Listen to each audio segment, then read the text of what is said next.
নমস্কার বন্ধুরা, আজকে আবারও চলে এলাম নতুন একটি রেসিপি নিয়ে। আজকে বানাবো ঝিঙে আলুর চচ্চড়ি। নিয়েছি এরকম ঝিঙে আলুটা এখন ভালোভাবে ছুলে নেব। আমি এইভাবে ছুলে নিচ্ছি, খুব সাবধানে করতে হবে। তারপর ঝিঙেগুলো আমি এভাবে ছুলে নেব।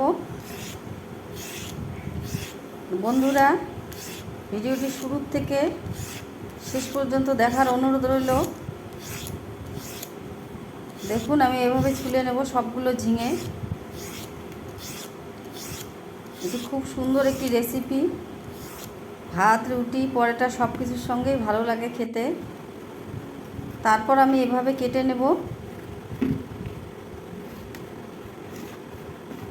সবগুলো ঝিঙে আমি এভাবে লম্বা লম্বা করে কেটে নেব। আপনারা চাইলে আরও ছোট করে কাটতে পারেন। চচ্চড়ি তাই আমি একটু লম্বা লম্বা করে কেটে নিলাম। আলুটাকেও এখন এভাবে লম্বা লম্বা করে কেটে নেব।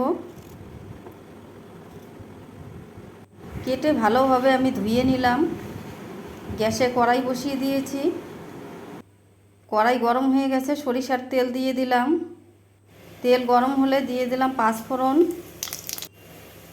কাঁচা লঙ্কা, পেঁয়াজ দিয়ে লাল লাল করে ভেজে নেব।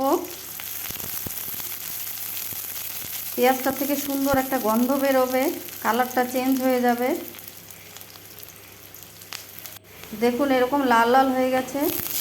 তারপর দিয়ে দিলাম কেটে রাখা আলুটা দিয়েও কিছুক্ষণ সময় ভেজে নিতে হবে। এইভাবে আমি ভাজতেই থাকবো। আলুটা এরকম ভাজা ভাজা হয়ে গেলে তারপর দিয়ে দেব কেটে রাখা ঝিঙেটা দিয়ে আবারও ভালোভাবে নেড়ে নেব। দেখুন, এইভাবে নাড়তেই থাকবো। তারপর দিয়ে দেব পরিমাণ মতো লবণ, হলুদ 1 চামচ দিয়ে আবারও ভালোভাবে নেড়ে নেব। লবণ দেওয়ার ফলে ঝিঙে থেকে জল বেরোবে। এই জলেই ভালোভাবে সেদ্ধ হয়ে যাবে আলু, ঝিঙে। এইভাবে নাড়তেই থাকবো।